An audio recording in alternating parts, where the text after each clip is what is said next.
Siècle comme celui-ci où utiliser l'arme à feu, c'est être bête, mais utiliser le savoir comme une arme, c'est faire preuve de finesse. L'Agoratoire Academy, dans ses diverses activités, valorise les débats d'idées. Ce lundi 9 février, les membres de la dite école se sont livrés à un débat passionnant. Après la pluie, vient vraiment le beau temps. Au micro, on écoute les différents débatteurs. C'est à juste titre que s'inscrit ce proverbe. Après la pluie, vient le beau temps. Alors pourquoi, chère contradictrice, remettre en question un proverbe qui explique la vie en général, y compris la vôtre?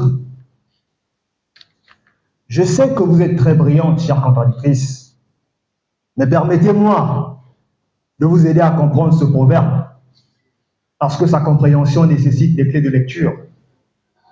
Ce proverbe explique tout simplement l'alternance qui existe entre les moments de malheur et de bonheur, de guerre et de paix, des échecs et de réussites. Il ne s'agit aucunement des phénomènes naturels. En considération de tout ceci, nous pouvons alors affirmer avec force qu'après la pluie vient le beau temps. Maintenant, si votre idée, chère contemplatrice, consiste à nous convaincre qu'après la pluie ne vient pas le beau temps, et il faut apprendre à danser sur la pluie, laissez-moi vous dire, chère contradictrice, que nous ne sommes pas dans la Reine des Neiges, nous ne sommes pas dans Cendrillon, parce que dans la vraie vie, il y a également des surfaces glissantes. Après la pluie vient le beau temps, ce vieux proverbe qui se fait détruire à coups de verbe par les membres d'Agoratoire Academy. Et en face de lui, la co-débattrice n'a pas manqué les mots pour formuler sa réplique au point de rendre les spectateurs interrogatifs. Est-ce que tout est beau? Quand tout est beau, est-ce que le temps passe? Lorsque les crépitements des armes lourdes retentissent à Goma, est-ce que tout est beau? Avez-vous écouté celui qui, par l'esprit de l'escalier, vous a brossé un portrait miraculeux, étrange et même mensonger? Oh! Après la pluie vient le beau temps. Ah, mesdames, messieurs, que veut dire temps? Que veut dire beau? Que veut dire pluie? Dans ce contexte, le temps est une durée de choses marquée par certaines périodes. Le vocable beau désigne ce qui est agréable, joyeux, ce qui inspire le bonheur. Et la pluie est un déversement d'une étendue d'eau générée par des nuages qui, dans certains contextes, désignent danger, malheur, tristesse, angoisse et peine. À cet effet, mesdames, messieurs, peut-on affirmer qu'après la pluie vient le beau temps? Après la pluie, on ne saurait parler de beau temps, car la pluie qui désigne dérangement dans certains cas, malheur ne saurait donner naissance au beau temps.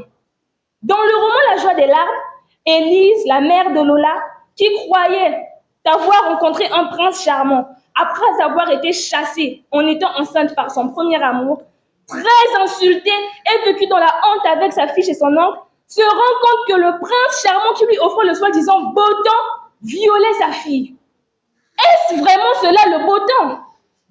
Hormis ce contexte, on constate que cette pluie qu'est la colonisation continue à tomber et à faire des ravages.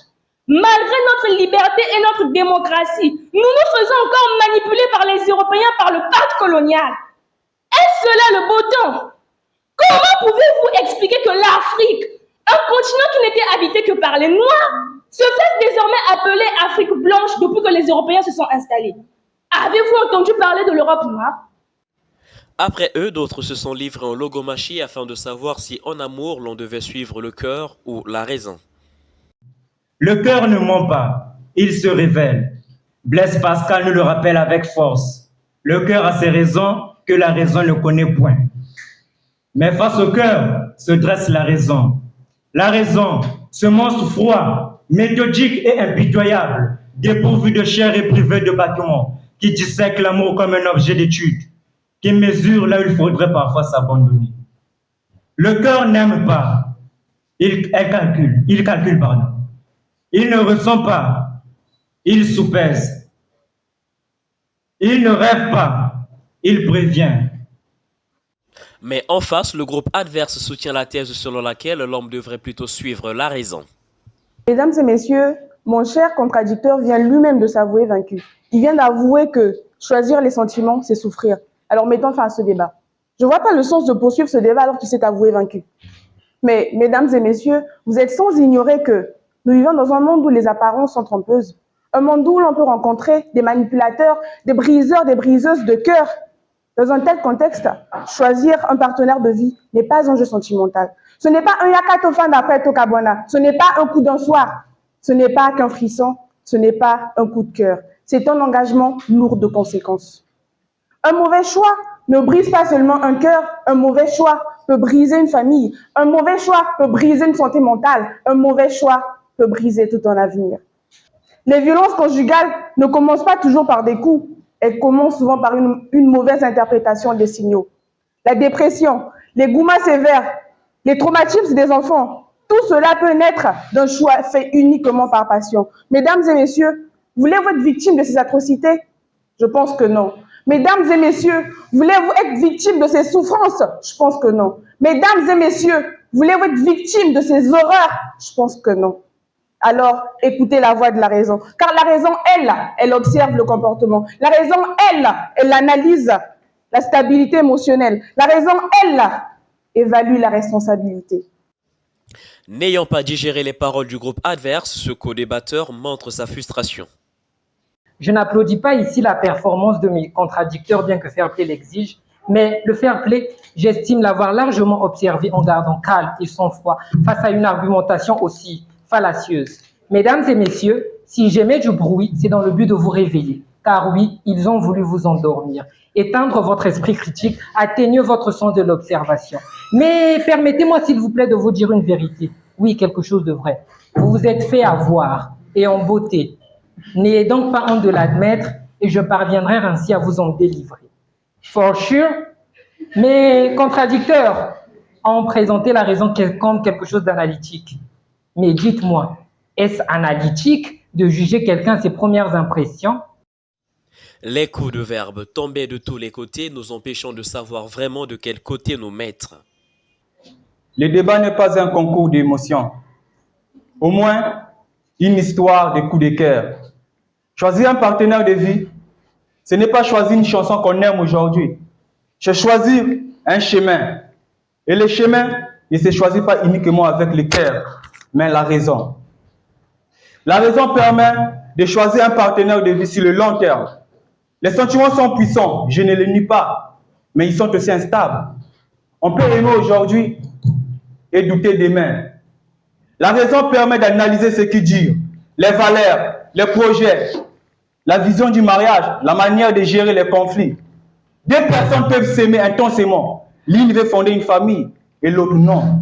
Emmanuel Kant nous rappelle, la morale est l'ensemble des règles tirées de la raison. Choisir un partenaire de vie est donc un acte moral. Et un acte moral est guidé par la raison, non les sentiments. Merci. Frustré une fois de plus, le groupe adverse réplique. Mesdames et messieurs, je dois avouer que nos contradicteurs ont le verbe au bout de lèvres, mais à force de raisonner sans ressentir, leur discours ressemble à une poésie fade que personne n'a envie d'écouter. Ils nous parlent des actes. Alors posons-nous la vraie question.